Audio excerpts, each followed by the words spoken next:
L'Hebdo-Copro, Isabelle Dahan, fondatrice de monimmeuble.com, mon-immeuble.com. L'information et les services de la copropriété. Un grand bonjour à tous les auditeurs et auditrices de Radio Imo.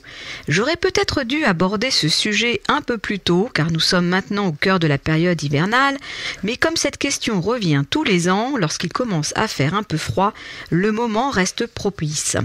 En effet, on me demande souvent à partir de quand peut-on demander de rallumer le chauffage dans les immeubles.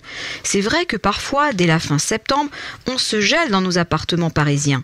Mais que dit la loi à ce sujet ? Eh bien, c'est là le problème, car il n'existe aucun texte législatif qui impose une date de mise en route du chauffage pour tous les logements.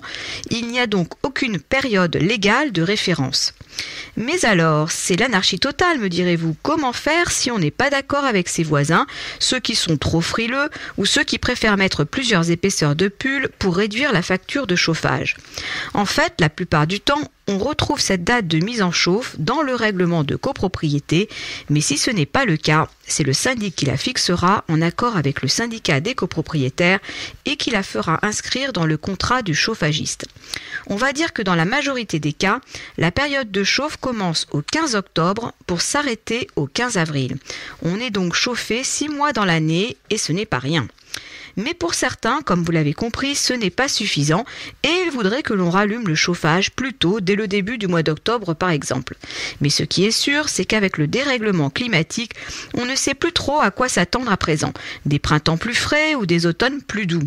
Il est donc recommandé d'inclure dans le contrat du chauffagiste une clause qui permet de modifier les dates prédéfinies. On pourra ainsi tous les ans changer les dates pour s'adapter au climat. Le conseil syndical va regrouper les demandes des copropriétaires et selon la légitimité des besoins de chacun et la majorité exprimée, contactera le syndic qui lui-même préviendra le chauffagiste. Mais ce n'est pas systématique, car le syndic peut refuser la demande de la copropriété si, comme on l'a évoqué, le contrat ne le prévoit pas ou si la température n'est pas significativement inférieure à 19 degrés. Il faut savoir que l'article R131-20 du Code de la construction et de l'habitation prévoit que le système de chauffage d'un immeuble doit permettre au logement de maintenir une température maximale de 19 degrés. Alors, pour les frileux, il n'y aura pas de recours. Il faudra vous équiper d'un chauffage d'appoint. Un conseil, faites vérifier les termes du contrat établi avec le chauffagiste. Celui-ci doit prévoir de moduler la période de mise en route des chaudières. Cela ne mettra pas pour autant tout le monde d'accord, car certains occupants sont plus frileux que d'autres, mais aussi parce qu'il est difficile d'assurer une chaleur uniforme à tous les étages. En vivant dans un immeuble où le chauffage est mal réparti, on peut avoir un sentiment d'impuissance en constatant que de l'énergie est gaspillée. Les habitants des étages inférieurs ouvrent leurs fenêtres en plein hiver parce qu'ils ont trop chaud, alors que ceux des étages supérieurs ont froid. Par temps froid, sans soleil et sans vent, la différence de température entre les appartements d'un même immeuble ne devrait pas dépasser 2 degrés. Chaque degré de différence accroît la consommation d'énergie, car on règle la chaudière sur les appartements les plus froids, ceux qui surchauffent les autres.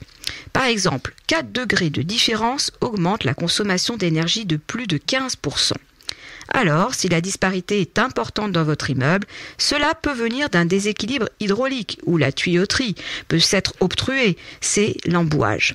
Les problèmes de chauffage dans un immeuble peuvent aussi provenir de vannes de radiateurs déficientes ou de la présence d'air dans les radiateurs et dans la tuyauterie. Donc, si votre immeuble souffre d'une mauvaise répartition du chauffage, profitez de l'hiver pour mesurer les écarts de température avec vos voisins, mais il sera peut-être trop tard pour y remédier. Il faudra attendre la belle saison. J'attends vos commentaires. Dans votre immeuble, changez-vous la date de mise en route du chauffage tous les ans? Arrivez-vous à vous mettre d'accord avec vos voisins? Observez-vous de grandes disparités d'un étage à l'autre? On se retrouve dans une semaine pour notre rendez-vous Hebdo-Copro. À noter dans vos agendas notre prochaine soirée apéro-copro du mardi 13 mars. La billetterie est ouverte, alors inscrivez-vous sans tarder pour réserver votre place. Mais d'ici là, restez bien au chaud et continuez de nous suivre sur monimmeuble.com. L'Hebdo-Copro, Isabelle Dahan, fondatrice de monimmeuble.com, mon-immeuble.com. L'information et les services de la copropriété.